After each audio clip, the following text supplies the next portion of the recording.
बिस्मिल्लाहिर्रहमानिर्रहीम। अस्सलाम वालेकुम दोस्तों, एक नई वीडियो के साथ हाजिर हैं। चले अपनी वीडियो स्टार्ट करते हैं। इजराइल गजा के अंदर अपनी जमीनी फौजें नहीं भेज रहा। हमास के जंगजुओं ने इजराइल के ऊपर 7 अक्टूबर को हमला किया था। उसको गुजरे अब तकरीबन 20 दिन गुजर चुके हैं और इजराइल ने उसी वक्त जो है वो ये ऐलान कर दिया था कि हम अपनी जमीनी फौजें अब गजा के अंदर दाखिल कर देंगे और गजा को मिलिया मेट कर देंगे। एयरफोर्स से तो वो बमबारी कर ही रहे हैं, लेकिन इस दफा इजराइल की फौजों ने कहा था कि हम अपनी जमीनी फौज गजा के अंदर भेजेंगे और उसके ऊपर कब्जा कर लेंगे। बेसिकली उनका मकसद भी यही है कि गजा के अंदर जो मुसलमान बच गए हैं, जो इस वक्त मुसलमान वहां पे रह रहे हैं, उनको इजिप्ट के अंदर भेज दिया जाए, मिस्र भेज दिया जाए और गजा के ऊपर भी कब्जा करके इस सारे एरिया को इजराइल बना दिया जाए। मैंने आपको अपनी पिछली वीडियो के अंदर बोला था कि आप इजराइल की बाउंड्रीज नहीं डिफाइन कर सकते। इवन हमारा हमसाया इंडिया ये बात करता है कि जी चाइना जो है वो एक्सपेंशनिस्ट है, तो इजराइल के बारे में आपका क्या ख्याल है? इजराइल एक्सपेंशनिस्ट नहीं है? उसका तो आज तक किसी को मैप का ही नहीं पता। इजराइल की तो बाउंड्रीज का ही नहीं किसी को पता। 1947 में उसकी क्या बाउंड्रीज थी,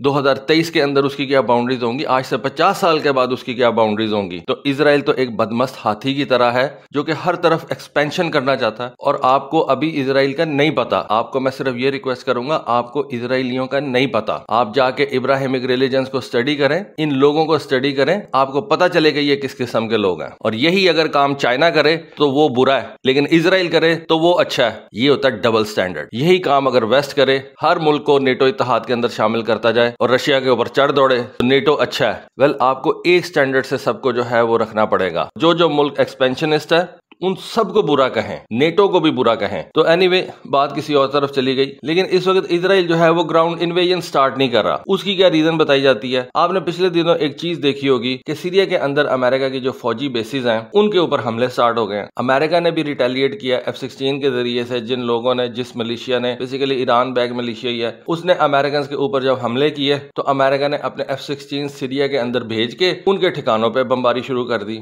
अब इस वक्त इजराइल को बेसिकली अमेरिकन ये समझाया कि आप थोड़ी देर के लिए ये ग्राउंड इन्वेजन जो है उसको तर्क कर दें और उसकी रीजन ये बताई जा रही है कि अमेरिका अपने ये जो एयर डिफेंस एसेट्स हैं इनको पूरे तरीके से मिडिल ईस्ट के अंदर बिछा दे और फिर जब वो इस एयर स्पेस को अच्छे तरीके से सेव कर ले तो उसके बाद इजराइल जो है वो अपनी ग्राउंड इन्वेजन स्टार्ट करे। और उसके ऊपर अमेरिकन ने काम भी शुरू कर दिया। 21 अक्टूबर को अमेरिका ने ये डिसाइड किया था और ये अनाउंस किया था कि हम अपने कुछ हाई और मीडियम एल्टीट्यूड वाले air defence system middle east भेज रहे हैं। जंग के 14 दिन के बाद ये डिसीजन हुआ था और जो अमेरिका के डिफेंस सेक्रेटरी हैं लॉयड ऑस्टिन, उन्होंने कहा था कि हमारे terminal high altitude area defence यानी कि थैड की जो बैटरीज हैं और कुछ पैट्रियट मिसाइल सिस्टम की बटालियंस हैं उनको हमने मिडिल ईस्ट में भेज दिया, क्योंकि अमेरिका सबसे पहले इस एयर स्पेस को कंट्रोल करेगा, इसको सेफ करेगा और उसके बाद फिर इजराइल जो है वो अपनी ग्राउंड इन्वेजन स्टार्ट करेगा। क्योंकि इजराइल को सबसे बड़ा खतरा यह है कि अगर मैंने ग्राउंड इन्वेजन स्टार्ट कर दी तो हिजबुल्लाह लबनान वाला फ्रंट खोल देगा। हिजबुल्लाह ने अगर लबनान वाला फ्रंट खोला तो हिजबुल्लाह की तरफ से जो रॉकेट्स हैं वो इजराइल पे फायर किए जाएंगे। उन रॉकेट्स को रोकने के लिए, क्योंकि हिजबुल्लाह के पास सिर्फ रॉकेट्स नहीं है,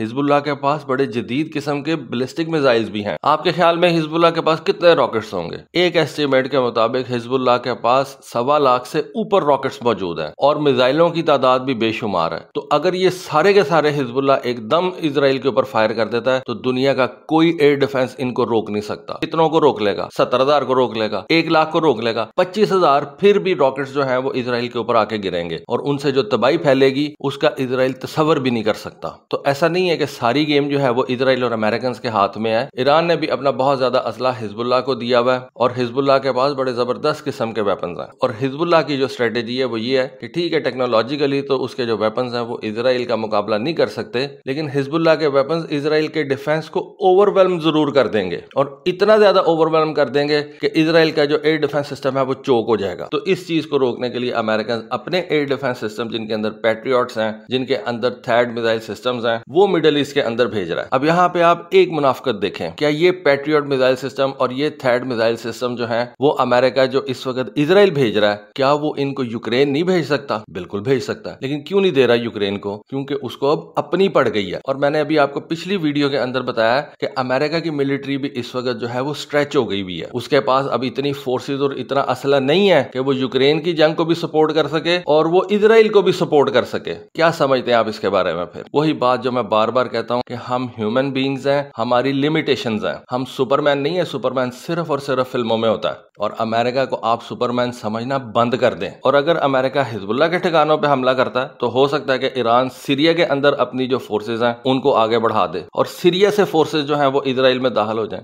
तो इजराइल कितना बड़ा है, क्या कर सकता है इजराइल अगर इतनी तरफ से उसके ऊपर हमला हो जाता है? अमेरिका जितनी मर्जी उसकी मदद कर ले, वेस्ट जितनी मर्जी उसकी मदद कर ले, एक बात याद रखिएगा, अमेरिका कभी भी अकेला उसकी मदद को नहीं आएगा। सारे का सारा वेस्ट इजराइल की मदद को आ जाएगा। और उसके बाद फिर पीछे ईरान भी मौजूद है। आपको याद होगा जब ईरान के एक जनरल कासिम सुलेमानी को इराक के अंदर मारा गया था, उनकी असैसिनेशन की गई थी, तो उस वक्त ईरान ने इराक के अंदर अमेरिकन फोर्सेज जिन बेसिस के ऊपर बैठी हुई थी उनको निशाना बनाया था, उनके ऊपर अपने बैलिस्टिक मिसाइल फायर किए थे। अगर जंग बढ़ती है तो ईरान जो है वो इराक के अंदर अमेरिकन फोर्सेज को निशाना बना सकता है। क्योंकि देखिए, अगर अमेरिका अपनी फोर्सेज के जरिए से हिजबुल्लाह को निशाना बनाएगा और थर्ड पार्टी बन के आएगा और इजराइल की मदद करेगा तो ईरान ही थर्ड पार्टी बन के आगे आ जाएगा। तो ये एक नई वर्ल्ड वॉर भी लग सकती है, फैलती जाएगी ना जंग। पहले इजराइल गजा का मामला था, अमेरिका बीच में आया, हिजबुल्लाह बीच में आ जाएगी। उधर से अगर अमेरिका हिजबुल्लाह के ऊपर हमला करेगा तो हो सकता है ईरान जो है उसको डाइवर्ट करने के लिए, उसकी अटेंशन को डाइवर्ट करने के लिए अमेरिकन बेसिस के ऊपर मिडिल ईस्ट में हमला कर दे। अमेरिका ईरान के ऊपर अगर हमला करेगा तो उसके पीछे आपको पता है कि रशिया खड़ा है। बात कहां से कहां चली जाएगी और ये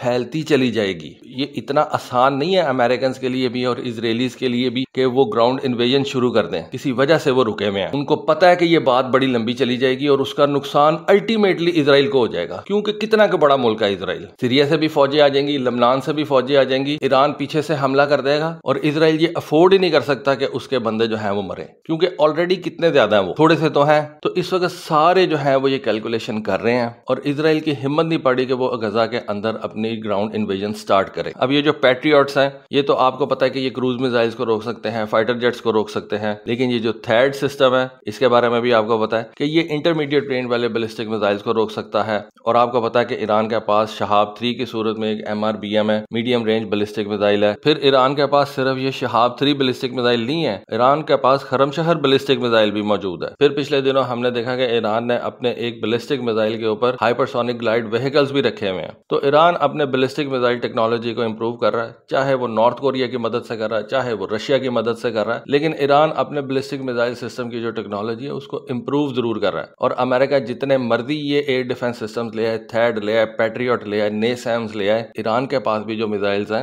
वो उनका मुकाबला कर सकते हैं। और ईरान को इस बात का पता है कि अमेरिकन कोई भी कार्रवाई करने से पहले 1000 दफा जरूर सोचेंगे, क्योंकि नुकसान अल्टीमेटली इजराइल का हो जाएगा। अगर पूरी की पूरी जंग लग गई तो इजराइल का कुछ नहीं रहना। तो दोस्तों, ये थी आज की वीडियो, ये थी आज की इन्फॉर्मेशन। होपफुली आपको आज की वीडियो, आज की इन्फॉर्मेशन पसंद आएगी। कमेंट सेक्शन में अपनी राय से जरूर आगाह कीजिएगा। आज के लिए बस इतना ही। Thank you. Allah Hafiz.